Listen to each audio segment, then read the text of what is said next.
If you watched my last video, you already know that your thyroid medication may be doing exactly what it's supposed to, and your hair is still falling out anyway.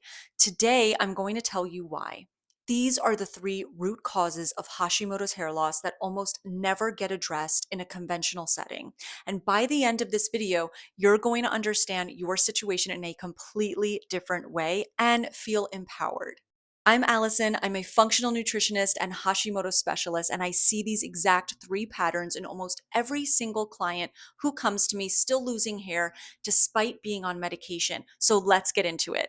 Here's what I want you to understand before we go through these. These are not random, mysterious symptoms or three separate problems. They are three interconnected systems that all have to be working together for your hair to actually grow back. And the reason most women don't get results is that they're trying to fix one while the other two are completely still on fire. So let's dig in. Root cause number one, gut malabsorption. And this one surprises people because they think hair loss is really just a thyroid thing, not a gut thing. But here's the reality. Your hair follicles are one of the most nutrient hungry tissues in your entire body. They need iron, ferritin, zinc, biotin, B12, protein, and they need them consistently, not just occasionally. But here's the issue. Hashimoto's is almost always accompanied by gut dysfunction. Things like low stomach acid, intestinal permeability, or what is called leaky gut, bacterial imbalances. This is what we call the thyroid gut connection, and it's impacting even more than your hair. This is why you may have other symptoms like food sensitivities, constipation, skin rashes, and so on. What this means practically is that you can essentially be eating all the right foods. You could be taking a lot of supplements and your body is still not absorbing what it needs because the gut environment is compromised. The nutrients are not making its way to the follicle, so the hair keeps falling and symptoms keep resurfacing even when you're doing everything right on paper. For example, I kept blaming my thyroid for my hair loss until I saw my ferritin, which had been flagged as normal at a 12, really needed to be above a 70 for optimal hair growth. And so we see this constantly with conventional labs just missing the mark, and how together with nutrient dense nutrition and gut healing, you can actually heal your gut and get the nutrients you need to regrow your hair. Number two, the second root cause is active autoimmune inflammation. So if you have high antibodies, this is for you. This is one thing that explains why elimination diets feel like they help for a second and then they stop working. Hashimoto's means your immune system is on hypervigilance mode, reacting to unaddressed issues in the body. This could be gut infections, like we just mentioned, or a virus like Epstein-Barr virus, general lifestyle toxins and triggers, you name it. But all the while, your thyroid is now getting hit as collateral damage. So that immune dysregulation doesn't stay neatly contained just to your thyroid. It causes systemic inflammation that affects your whole body, including your joints and including your hair follicles. And inflamed follicles aren't going to grow hair very well. It's just that simple. Here's where this loops back to the gut. We see this as a back and forth loop where the gut is feeding the inflammation is feeding the autoimmune attack, and the autoimmune attack is feeding the hair loss.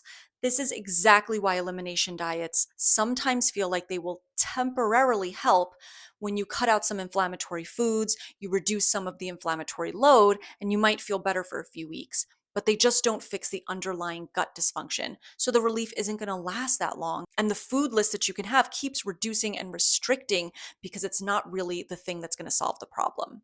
So if that cycle sounds familiar, you may have just been given the wrong plan or literally no plan at all. Root cause number three, nervous system dysregulation.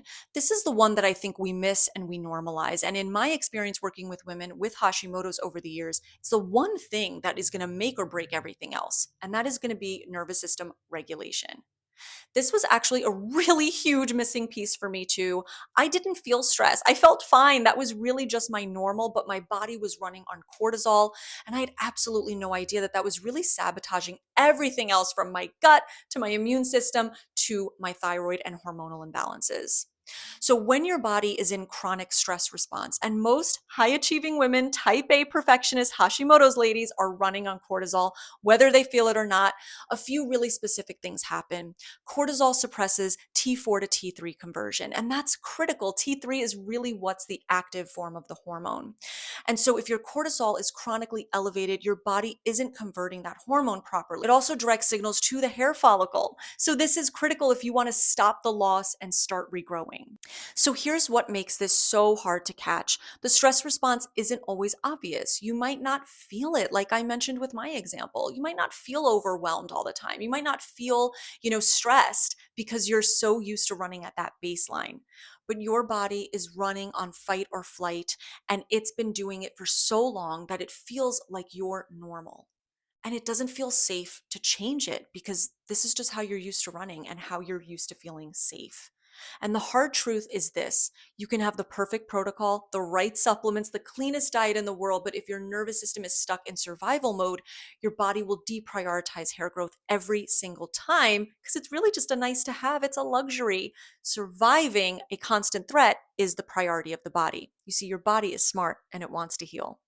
Bottom line, healing happens when you are truly in safety mode, not in survival mode. So continuing to cut out more foods that further stresses you out, probably not going to get you very far. Now, do you have to move to an exotic island and delete all your stress? I wish it were possible for most people, but that's obviously not realistic. And I promise you, it doesn't need to be that hard at all. It can really be more about daily stress management. So here's what I want you to understand. There is a loop. A dysregulated nervous system drives gut dysfunction. Gut dysfunction drives nutrient depletion and active inflammation. And inflammation keeps the autoimmune attack going. And the whole cycle keeps your hair falling out, regardless of what your TSH says, regardless of how clean you're eating, and regardless of how many supplements you might be throwing at it. This is why the one thing approach never really works long term.